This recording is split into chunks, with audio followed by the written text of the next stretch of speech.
Hi, everyone. Welcome to the Endeavor Miami podcast. My name is Becky Serson. I'm joined by Hanoi Morillo, founder and CEO of Fivvy, and a recent EndeavorLAB alum. Hanoi, thank you for joining us. Thank you for the invitation. Do you want to start by telling me a little bit about yourself, your story, in your own words? Because you have a very interesting story. Okay. Where would you start? Okay, that's a good question. Where would I start? So I'm going to try to kind of, summarize myself in a minute. And then, we go into there, yeah. Exactly. One key to notice, obviously, I have an accent. I'm originally from Spain. I've been outside of Spain for 20 years now. So whenever I go there, it's just everybody thinks that I'm a tourist, and also I look more like a tourist than a typical Spaniard, so that is also quite interesting. But anyways, originally from Spain, I've been living abroad for the past 20 years. I've lived in Europe, I've lived in the Americas, between North America, South America. I've done a few projects in Southeast Asia. Now based here in Miami, super happy to be here in sunny Miami or rainy Miami, depending on the day.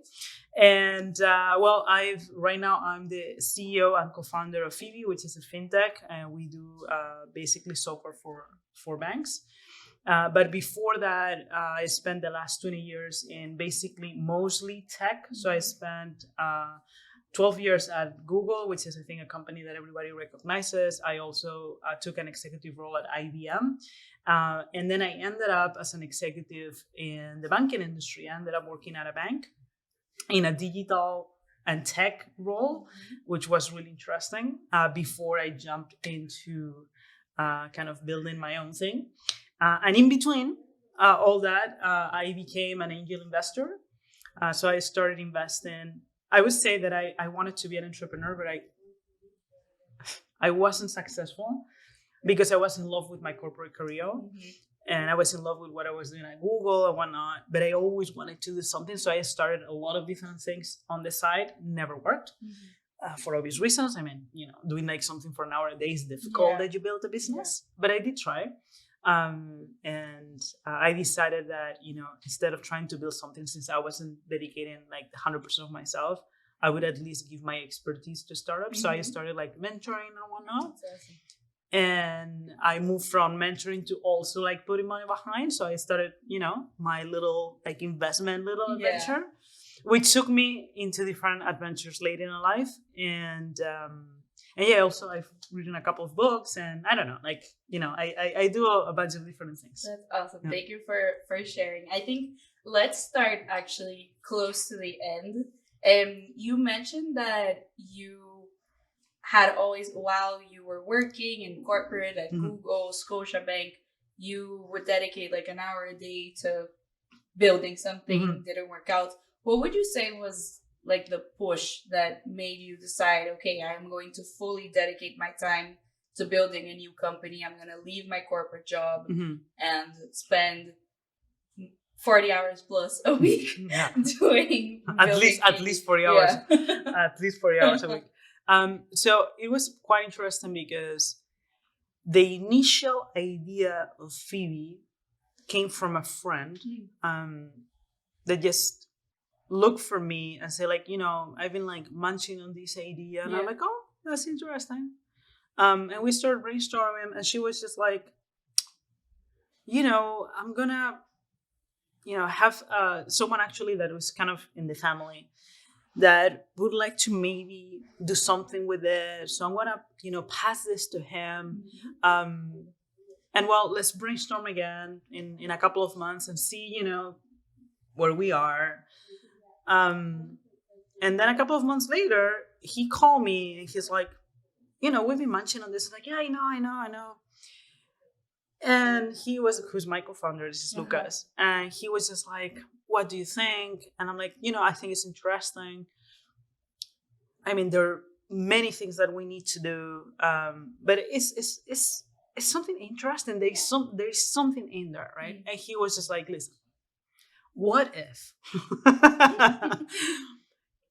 we could get some money behind this and maybe 4 people trying to do something with this, like, will you be willing to, like, leave all and like see what happens? I'm like, I don't know. Okay. I don't know. Like, I'm happy with my like Yeah. amazing executive role, corporate banking, whatever. But obviously I was just like, I just couldn't stop thinking about it. And then I think like a week later, I was just like, fuck it. Like, yeah, let's do it. That's awesome. But what caught me was the fact that he was certain that we could get some pre-seed money. And the fact that I was part of that ideation, you know what I mean? And I was just like, there is something in here, but I don't know, like, we might have to pivot into something different. It just like, I just started thinking about it like full time. And the I think that what we did really well is that although I was still like working full time, I was for like 3 months, right, involved in the project and like moving it slightly forward, seeing if we could secure that pre-seed money or whatnot. So by the time I made the full jump out of the my corporate position into this, there were certain things that mitigated a little bit of my risk. Meaning, okay, we had the pre-seed secure. We knew that we could get a small group of people working. And I knew what my focus was going to be. I was just like, I need to give this a go, like really understand if we have the right product market fit, find potential customers, like, but like I had a little bit of safety in place, you know what I mean? Like there was slight safety. Exactly, a slight, exactly, right? And also at the same time, for me, I was just like, well, I've always wanted to do this. Number one. Number two, what is the worst thing that could happen to me? The worst thing is that this doesn't work out. Yeah. Right? And if that happens, what is going to happen to me? I'm going to try to find a job. So if the worst case scenario is that I need to find a job, this is a very happy problem to have. You know what I mean? So that's kind of the analysis that I made at that time. Yeah, I think that still, like, even with that safety net, that's incredibly courageous, and I admire founders so much for just putting everything on the line and going for it. And it's I love working with founders because you're all so inspiring in that sense. You mentioned something briefly about pivoting, and I'd love to touch on that a little bit, because I know that Fivvy now, your main customers are banks, and what you do is you help them use their customers' data, right, to sell more, to become more cool with the times, let's say. But I believe you started as sort of a more B2C facing to recommend customers what credit card to use, something like that. Tell me about like how you realized that pivoting made sense. How did you like not let fear stop you from pivoting? I don't know how big the team was at the time, but like, what was that journey like? Yeah. So for me, I would say this is what you just asked is probably one of my biggest learnings. And I mean, it's one of the biggest learnings because there were a lot of mistakes behind, right? And it's something that I will take for my next adventure, whenever that next adventure is. So we started with what we thought was a no-brainer, super interesting idea, which was, okay, everybody has a lot of different credit cards. Yeah. You don't necessarily pick the best credit card for you when you make a purchase, right? So we thought of like, well, we should be able to recommend to you what is the best credit card every time you make a purchase. Yeah. Right. And that was the initial idea. That's how this all started. Right. And when I tell you this, you're like, oh yeah, sounds interesting. Right. You tell me, because I have like 6 different credit cards, you just tell me exactly which one I need to use when I pay. So it sounds very interesting. Now, is that something that you would actually use? And that is something that we realized, I think, like too late in the game. Like it took us like, I would say almost a year of like trying to, because this was an app right? That like you download the app, you link all your credit cards, open banking US, you link all your credit cards, and then we start recommending to you what you need to use. But like there was a lot of friction because you need to, grab your phone when you're gonna buy something and say like, yeah, I'm gonna buy.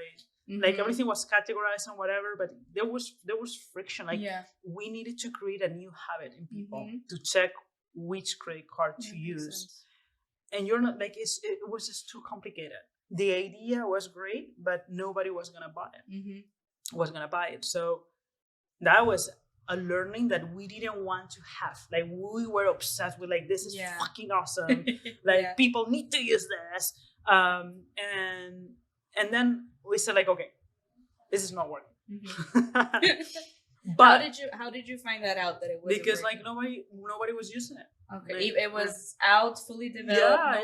Nobody was using it. Even for us, it was just like, it was like too much friction. It was just like, in that process, we realized that all the users that we had, they were linking all their banking products, and we realized that we could give them so much intelligence, right? And this is when Fivvy evolved from just like a credit card recommendation to a full-on like money coach almost, where we actually started telling you, okay, this is how much you have, this is how much you owe, these are all your due dates, regardless of your banking accounts, right? Like you could see everything in a single place.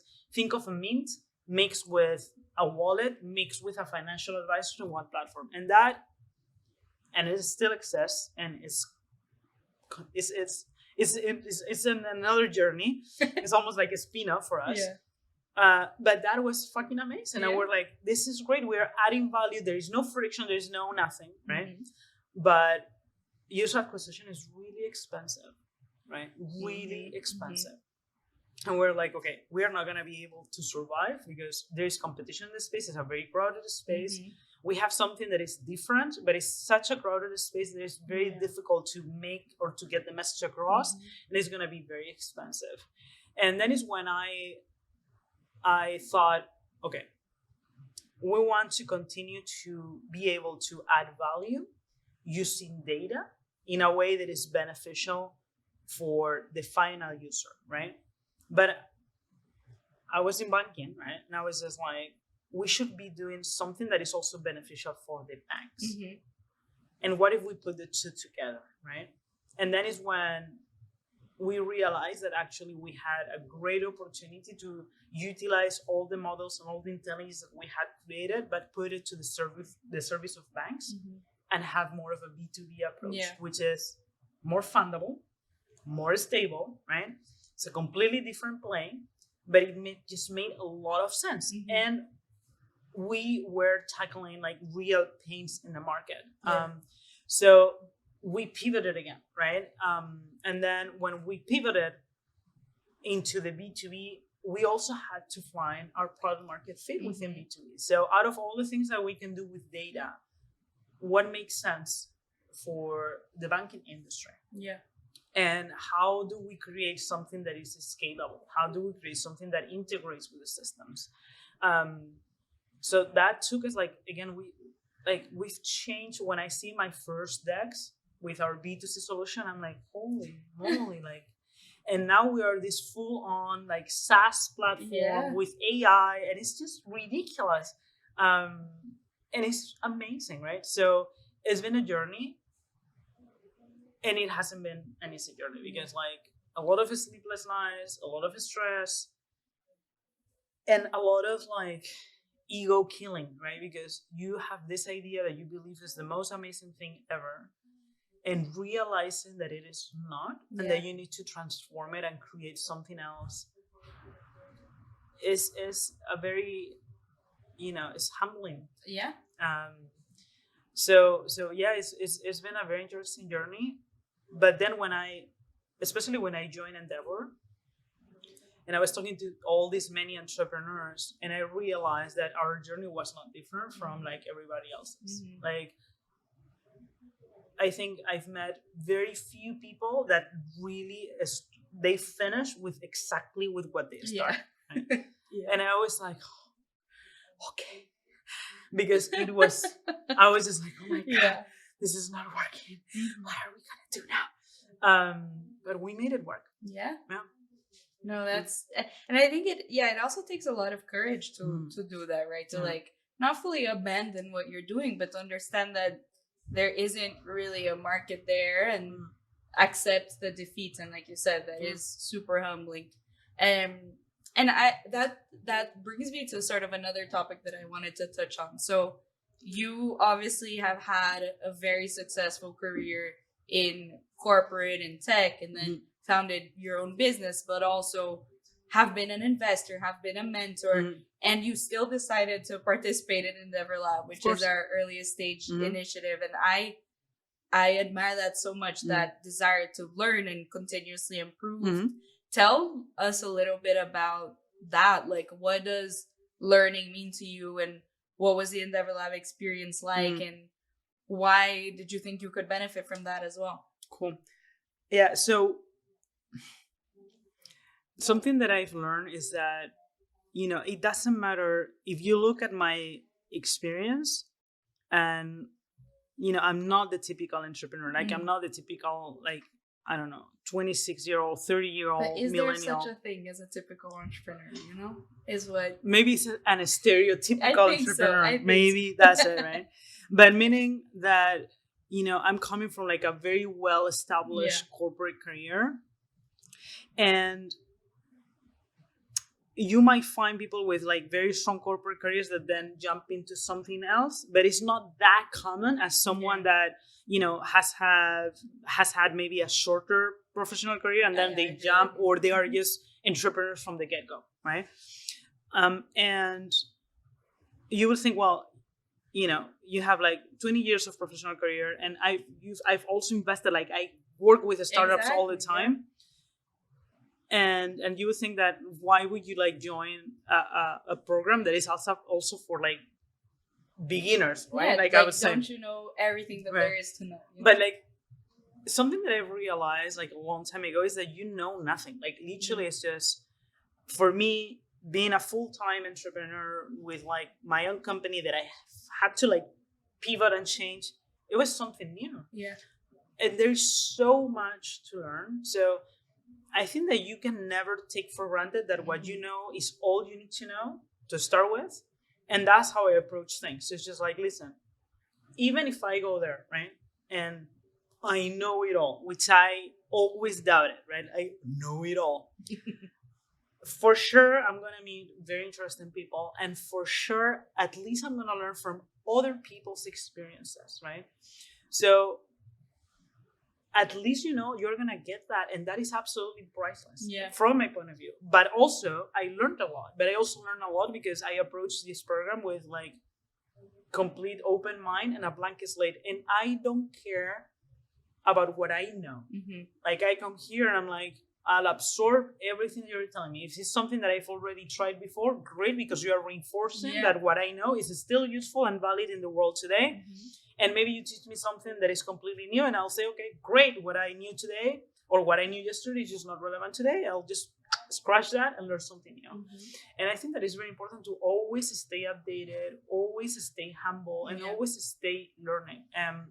And you can learn a lot from someone that is 23 years old and just started their business, and you can learn a lot from someone that is on their like fifth, startup. But again, I need to match my level, and my level is that I'm a startup that is small, that is new, that is pre-revenue, and that is my status today. So I match what I am, and I'm there. I'm not in this startup super whatever, these unicorns.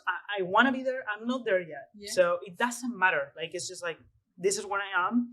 And if I'm here, for sure there are a lot of things that I need to learn. So that was that is my approach in general. And that was definitely my approach coming to EndeavorLAB. In fact, like I was honored to be part of the program. You know what I mean? Like I celebrated, like I told everyone, it's like, oh yeah, we're selected. Yes, we're going to be there. So I was like super happy. And like, I mean, if there is someone that believes that knows it all, I'm really sorry for that person. Like literally. And you can learn from anything. You can learn from anyone, and anyone around you can be your mentor, right? And I found great mentors on EndeavorLAB. All the entrepreneurs that work with me, that now they're my mentors, they're friends, they're people that are going through the same things that you're going to. They're my catharsis, buddies. So yeah, highly recommend that. And it doesn't matter what you've done before. Yeah. Like, you're here to learn, and you always find opportunities to learn a program like this. Wow. Yeah, it's just, I wish everyone had that outlook on life. I think the world in general would be a much better place. I'm curious if you had that, if you felt that way when you were just investing, like before you had your own company, right? Because I feel like that's something that you can only really learn when you're in that hustle and in that difficulty. And that leads me to sort of your Shark Tank experience, because I think that's such a dream of so many, especially B2C entrepreneurs, is being on Shark Tank, getting that exposure. You were on the other side of that, right? You were a shark. What did that teach you about entrepreneurship? And on the flip side, what did you, now that you're on the other side, what do you wish you had known when you were making those investment decisions? It's a great question. So I did have a moment in time. So I remember there was a point in my career, I was at Google, and I got this role that is very exclusive at Google. Okay. So Google might have right now like 80,000, 85,000 employees. And in total, in the history of Google, there has been like 80 people with that role. Wow. Okay. Right? And I was there. And I was just like, what role was that? It's called, hopefully they've changed the name, but it's called like the evangelist. So basically, you basically what you have do, to preach Google to you everyone. have to preach, not Google exactly, but like you see like all day long, you're sitting with the C-levels of all these like top Fortune 500 companies. And you're talking to them about how technology is going to impact their business, what they can do about it, how to not only adopt new technologies, but also how they need to change their culture and whatnot. And I was sitting freaking there, like in Silicon Valley, in like doing this, and I was just like, I know it all. Like I'm like the queen of the world, like sitting here, teaching the CEOs how they have to do their jobs, right? And I had that moment of like, yeah, like this is it. This is the top of the pops, right? And then shortly after that role, I actually changed when I changed to IBM. Okay. Right. And that was a freaking slap in the face of like, this little. And I was reminded of, always being humble, always being learning, and always be actively listening. So when I got the call to be in Shark Tank, I was very honored and I was very surprised. But I took it as a very humbling experience because my approach when I go to Shark Tank is like, well, listen, if I believe in what you're doing and I think it's a good opportunity, I'll put money on you. Great. But I'm not there saying or thinking I know more than all these entrepreneurs. It's simply I know about what I know and you know about what you know. If we find a common ground and I think that you're gonna be successful and I can put money into that, great. But I approach Shark Tank as an amazing opportunity to learn from the entrepreneurs and to learn from the other sharks. That's awesome. What are you asking? Why are you asking this? What are you saying that I'm not saying, right? So every time that, for example, I would say that, well, this business, like, it's not for me. I would never invest in this. And then I would see another shark, would be like, oh my God, this is amazing. I would be like, taking notes. and I would be like, why? And what did I miss, right? Yeah. And I would be exchanging notes with them after, like, so why do you think this was good? And they would be like, why do you think this was bad, That's right? Because amazing. it's the same. Yeah. So I also took it as an amazing learning opportunity. And also, I was in an awe because being in front of cameras, presenting your business in 4 minutes, it's not an easy task to do, right? And you see people that they get nervous and whatnot, and it's the same for you because you're in front of cameras and you need to be on on top of your capabilities, like trying to ask their smartest question, right? And trying to make a decision in just a few minutes. So it's amazing for both parties. But I was amazed by the entrepreneurs because it's not easy. And for us at Endeavor, right, we have to do almost something very similar at the end of the program. You have to present in 4 minutes and whatever. And I was like, holy shit, like it's just so challenging to pitch your company in 4 minutes.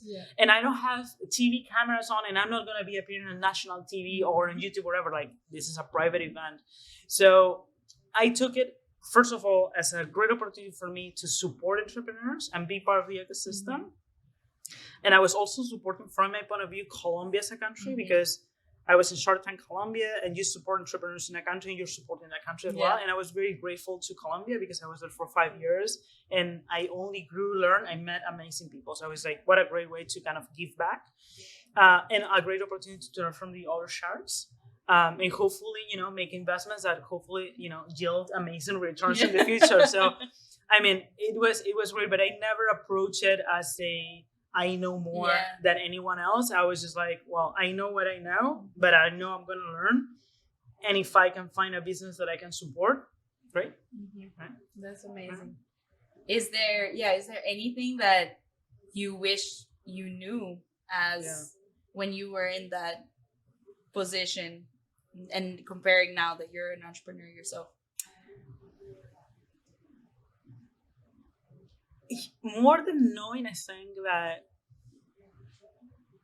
sometimes I realized that I got easily carried away with the heat of the moment. Like, someone makes this amazing pitch, and you're like, yes, like, here's your money, here, right? And you get carried away with the moment or whatever, and then you do your due diligence, right? And you're like, oh my God, like, this is just a smoke, right? So I wish, like, I would have seen that. I would have been like a little bit more, maybe objective, or I don't know if cold-hearted, I don't know. Because you do get carried away. It's just like you're there, and it's like, and you see these guys that come in with such an energy, and you just want to be part of it. Fortunately, we have a due diligence process after, so obviously, if you get carried away in the program, it's fine because you end up catching whatever thing goes on, or is happening in the back. But yeah, and also honestly, sometimes I wish as well that I was a little bit more supportive when asking questions or interacting with entrepreneurs, because I realized that after seeing myself in the program, I'm like, I'm so straightforward. I'm so freaking serious. Like, I have a very serious face. As they call me here, I have a resting bitch face. A resting bitch face. Me too. Right? And you see me in the program, it looks like I'm gonna fucking kill you. I'm like, right? And I will be like, oh, tell me more about your business. And I'm so concentrated, right, as well, in terms of like, because I want to hear everything that they're saying, and I'm thinking of my questions.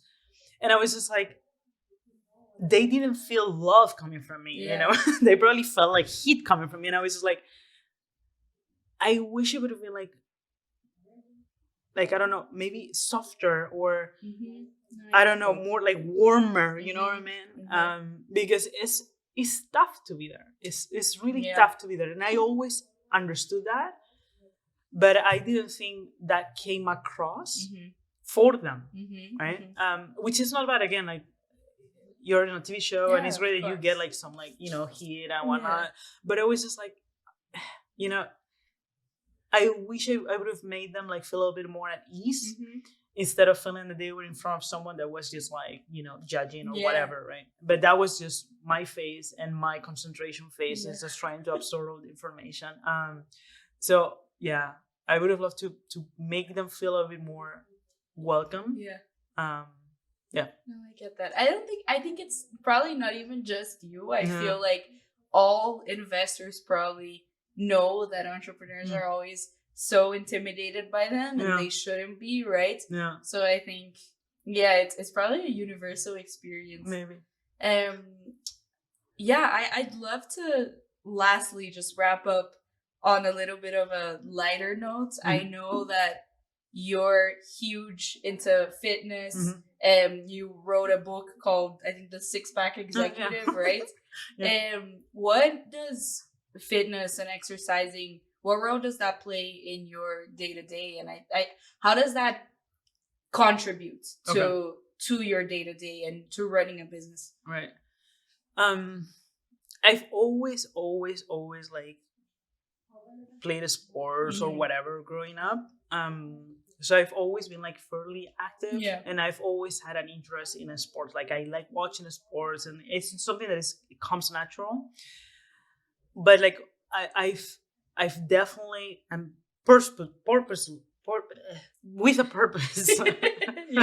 I've built a routine where like exercise is a daily part of it. Like for me, is a matter of health. Number one, like I'm one of those people that I'm like, listen, we are gonna live for a long time, unless like obviously I don't know, you have a major accident or whatever, but like we are gonna live for a long time, and I want to live a long, healthy life, and I cannot picture myself not being able to move properly, right? So I think that in order for me to live that long life, I need to take care of myself every day, and exercising, training, playing sports is a big part of it. And at the same time, it is, for me, training my body is training my health and training my mind. Like I've developed a great discipline. I've developed a lot of tolerance towards like pain and exhaustion. I am very competitive, which I don't know if it's good or bad, but I'm like super competitive. So I'm like, how am I improving myself? Like, I don't know. Am I lifting more weight? Or now that I'm learning wakeboarding, am I jumping higher? Or am I jumping? Like to start with, like, so it's just, it gives me that like, endorphins and that sensation of like, I can always grow, I can always improve, and I can start by myself. And so, it allows me to release a lot of things. It's time for me. And I'm like, I always say that when you're in an airplane, right, and they tell you to put the oxygen mask first so you can actually assist the rest, I'm the same. So the first thing that I do in the morning is to take care of myself, because the rest of the day is going to be dedicated to somebody or to something else. So that time for myself, it feels great, but it allows me to function. And it allows me to stay healthy and move properly. And I can be active the entire day. I can be in a zillion meetings, and I'm still, my energies always sound like And it's the exercise, it's the meditation, it's the good food, right? So, and it's fun. And it's fun. So for me, it checks all the boxes. That's awesome. And it's definitely a big part of my routine. It will continue to be. And it's something that I recommend to everyone. Just find the one thing that makes you move with purpose, that you love, because it doesn't have to be a gym, or it can be whatever it is that works for you, but build a routine where that is part of the routine, because you will simply feel better and be better. And I think that is important, and you will be healthier. And I think health is first. If you're not healthy, you cannot run a business, you cannot be a friend, you cannot be a partner, you cannot be a mom, whatever it is. So, for me, it's just part of the kind of my entire ecosystem of like, I don't know, wellness and well-being. No, it makes such a difference. You're completely right. Last thing that I wanted to ask, and this is more of a personal curiosity. I know that you have at least a dog, at least one. I also have a dog. I'm obsessed with dogs. She's sometimes running around the office. Not today. Oh, that's awesome. What does a dog mean to you in your life, in your day to day? And I don't know, that routine also of I found that having a dog, I don't have any kids. I don't know about you, but like I found that having just someone that I'm taking care of makes me have to be a lot more dedicated to a lot of things. Like, what does that represent in your life? It's an interesting question, because it's actually my partner's dog. Okay. it's like mine, but like it's my partner. It's my Were partner's you dog. already a dog person before that? I've always been a dog person, Okay. but I never wanted a dog Yeah. because my lifestyle was not compatible, right? And I couldn't think of committing to like, I'm going for dinner and I have to come back earlier because I need to walk the dog. But I've always loved dogs, and it's funny because I would be on the street and there would be a dog and the dog will come to me. I will be like, yeah. So I have an affinity towards dogs, like, but I'm also a very conscious, responsible person in terms of like responsibilities, and having a dog is a full-on responsibility, right? And you have a living being that is with you and waiting for you and living for you, and I was just not ready. My partner came with a dog, right? And I was just like, it was a full package. We'll see. Yeah, literally. I was like, we'll see how this goes. And I'm in love with the dog. It's just like I couldn't figure out, like I cannot imagine my life without the dog. It's freaking ridiculous. And it's just, I'm getting emotional just thinking about the dog. This is freaking ridiculous. It has never happened to me before. But like, it is amazing to have unconditional love, because a dog is, I realize that it's like this animal, like you come home and it's just like, it's just like, who greets you like that? Like nobody does, right? And I developed such a sense of like responsibility and love towards that little thing. It's just crazy.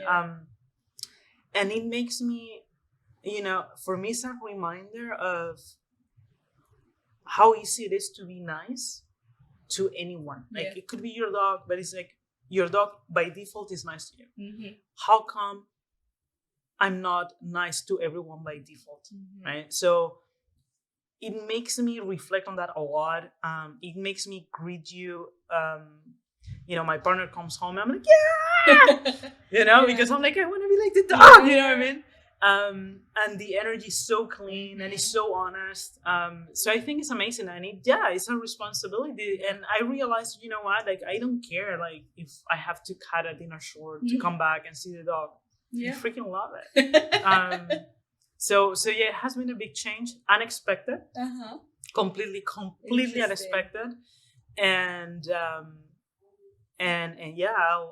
I will continue to have a dog. Like I think it's the most amazing thing. Yeah. Hey, that's great. Yeah, no, thank you for sharing that. Is there anything else that you think our listeners or our watchers should know? I don't know, but what I can tell you is that if you leave any comments or if there are any follow-up questions, just leave them, and I'll be happy to respond them, or or do something additional or whatever it is. But like for me, it was amazing to have this conversation. I hope that you guys on the other side like it and enjoy it. We'll see each other at EndeavorLAB Miami. Thank you, Hanoi. Thank you, everyone.